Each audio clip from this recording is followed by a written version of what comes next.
کوششیں کی، لیکن اللہ تبارک و تعالیٰ کا کرم اور احسان ہے کہ اللہ تبارک و تعالیٰ نے کسی کے سینے میں پورے قرآن شریف کو اللہ نے محفوظ کر رکھا، کسی کے سینے میں 2-4 آیتیں، کسی کے سینے میں 2-4 سورتیں، اللہ تبارک و تعالیٰ نے قرآن شریف کو محفوظ کر رکھا ہے۔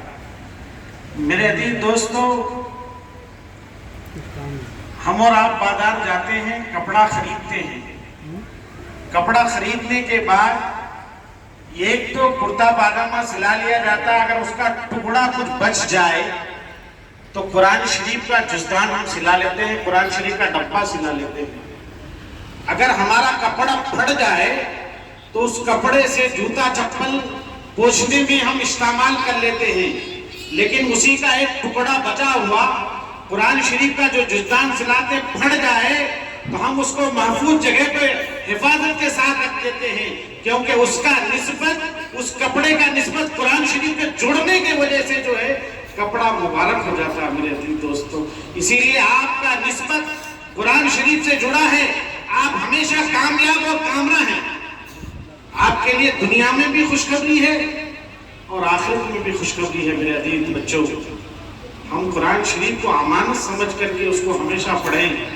قرآن شریف وہ کتاب ہے، اگر جو اللہ کے حبیب جناب محمد رسول اللہ صلی اللہ علیہ وسلم نے فرمایا، اگر تم زندگی میں کامیابی چاہتے ہو تو قرآن شریف پڑھو، گھر میں برکت چاہتے ہو تو قرآن شریف پڑھو، دنیا میں عزت شہرت چاہتے ہو تو قرآن شریف پڑھو، اگر جنت چاہتے ہو تو قرآن شریف پڑھو۔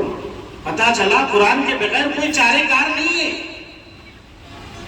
قرآن کے بغیر ایک انسان چاہے کہ میری زندگی میں خوشحالی آ جائے، ایسا کبھی بھی نہیں ہو سکتا۔ اگر ایک انسان چاہے قرآن کے بغیر وہ دنیا میں کامیابی اور کامرانی سے مل جائے، نہیں ہو سکتا۔ اگر انسان چاہے قرآن کے بغیر اس کے گھر میں برکت ہو، نہیں ہو سکتا۔ میرے عزیز دوستو، بہت ساری باتیں ہم اور آپ کے سامنے آئی۔ میں نے آپ حضرات کے سامنے قرآن کی آیت تلاوت کیا تھا۔ اللہ تبارک و تعالیٰ نے انسان کو بہت خوبصورت سانچے میں ڈالا ہے۔ اللہ تبارک و تعالیٰ نے انسان کو بہت خوبصورت بنایا۔ کالے کو گورے پر فوقیت نے، نہ گورے کو کالے کے فوقیت۔ کسی کی آنکھ خوبصورت اللہ نے بنائی، کسی کا چہرہ خوبصورت اللہ نے بنایا، کسی انسان کو بہت خوبصورت اللہ نے پیدا کیا۔ آگے کریں، جب وہ انسان امور دین سے لاپرواہ ہو جائے گا تو ان کے اوپر طرح طرح کے علام آنا شروع ہو جائے گا۔ میرے عزیز دوستو، آج ہمارے ساتھ طرح طرح کے حالات آ رہے ہیں۔ ہم کو چاہیے کہ اپنے ایمان کو مضبوط کریں، نماز کو مقدم کریں، قرآن کے مطابق زندگی گزاریں اور ہمیشہ اپنے زندگی میں قرآن شریف کو مشغلہ بنائیں۔ قرآن زندہ، ہم زندہ ہیں۔ قرآن مٹ گیا تو ہم برتباہ برباد ہو جائیں گے۔ تو یہ مدارس اسلامیہ، یہ چھوٹے چھوٹے بچوں کو دن رات محنت کر کے آج آپ کے سامنے 4 دولہے کو تیار کیے ہیں مدرسے والوں نے۔ یہ سب سے قیمتی سرمایہ ہے ہم اور آپ کے لیے۔ آج یہ جائیں گے یہاں سے، کہیں تراویح سنائیں گے، ہم اس کے پیچھے اقتدا کریں گے، کہیں جو ہے نماز پڑھائیں گے، کہیں بچوں کو پڑھائیں گے۔ تو اسی لیے میرے عزیز دوستو، ہم اور آپ مل کر کے قرآن شریف کی حفاظت کریں اور مدرسوں کی حفاظت کریں۔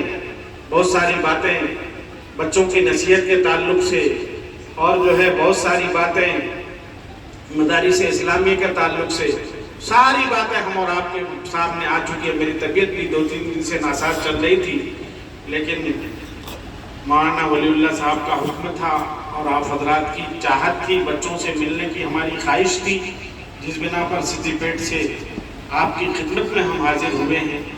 نہ ہم کوئی صدارت کے لائق ہیں، یہ آپ حضرات کی بڑکپن ہے جو آپ حضرات نے ناچیز کو صدر کے حیثیت سے چنا۔ اللہ تعالیٰ سے ہم سب دعا گو ہیں کہ اللہ تعالیٰ ہم سب کو کہنے سے زیادہ عمل کی توفیق عطا فرمائے۔ پھر میں یہی بات کہوں گا کہ قرآن شریف کو ہم اور آپ زندہ رکھیں۔ قرآن شریف زندہ ہے تو ہم اور آپ زندہ ہیں۔ قرآن شریف جس دن مردہ ہو جائے گا نا میرے عزیز دوستو، ہم کہیں کا بھی نہیں رہیں گے۔ اللہ تعالیٰ سے دعا گو ہے اللہ ہم سب کو کہنے سے زیادہ عمل کی توفیق عطا فرمائے۔ وآخر دعوانا الحمدللہ رب العالمین۔